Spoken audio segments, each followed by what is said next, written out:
നമസ്കാരം വിശടി. ഇതൊരു bullet standard BS4 ആണ്.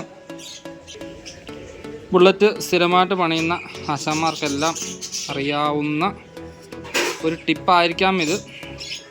നമ്മുടെ ഈ ഫ്രണ്ടിലത്തെ ഹെഡ്ലൈറ്റിൻ്റെ ഉള്ളിൽ വരുന്ന ഈ പാർക്ക് ബൾബിൻ്റെ ഈ ഹോൾഡർ പിടിപ്പിക്കുന്നിടത്ത് വരുന്ന ആ ഒരു വൈറ്റ് റബ്ബർ ബൾബിൻ്റെ ചൂട് കൊണ്ട് ഇതിങ്ങനെ ദ്രവിച്ച് പോകാറുണ്ട്. ചില സമയത്തൊന്നും നമുക്കിത് കിട്ടിയില്ല എന്നുണ്ടെങ്കിൽ ഞാൻ അന്വേഷിച്ചപ്പോഴത്തേക്കിനും എനിക്കിവിടെ കിട്ടിയില്ല. അപ്പം ഞാൻ കണ്ടുപിടിച്ച ചെറിയൊരു ഐഡിയ, ഒരു ടിപ്പെന്ന് പറയാം, പല ആശാന്മാരും ചെയ്യുന്നതായിരിക്കും, എന്നാലും അറിയാത്തവർക്ക് വേണ്ടി. ഇത് വന്നിട്ട് പൾസറിൻ്റെ സൈഡ് കവറായി വരുന്ന റൗണ്ട് ബുഷാണ്. അത് ഇതിലേക്ക് കറക്റ്റായിട്ട് കയറും. ഉണ്ടല്ലോ, കറക്റ്റാണ്. നമുക്ക് ഈ ലൈറ്റ് ആ റബ്ബർ ഇട്ടിട്ട് ഇതേപോലെ കറക്റ്റ് സൂട്ടാണ്. കറക്റ്റായിട്ട് അതിൻ്റെ ഉള്ളിലേക്ക് കയറിയിരിക്കും.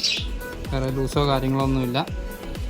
പല ആശാന്മാരും ചെയ്യുന്നതായിരിക്കാം, എന്നാലും അറിയാത്തവർക്ക് വേണ്ടിയിട്ട് നമുക്ക് ഈ ഒരു അതിൻ്റെ കറക്റ്റ് റബ്ബർ കിട്ടാത്ത അവസരത്തിൽ നമുക്ക് ഈ പൾസറിൻ്റെ സൈഡ് കയറി റൗണ്ട് ബുഷ് ഹെഡ്ലൈൻ്റെ ഉള്ളിൽ ഇട്ടിട്ട് ഈ പാർക്കോളിൻ്റെ ഹോൾഡർ കറക്റ്റായിട്ട് നമുക്ക് ഫിറ്റ് ചെയ്യാൻ സാധിക്കും. അപ്പോൾ എല്ലാവരും ഒരു ചെറിയ അറിവിലേക്കായിട്ട് പങ്കുവെക്കുന്നു.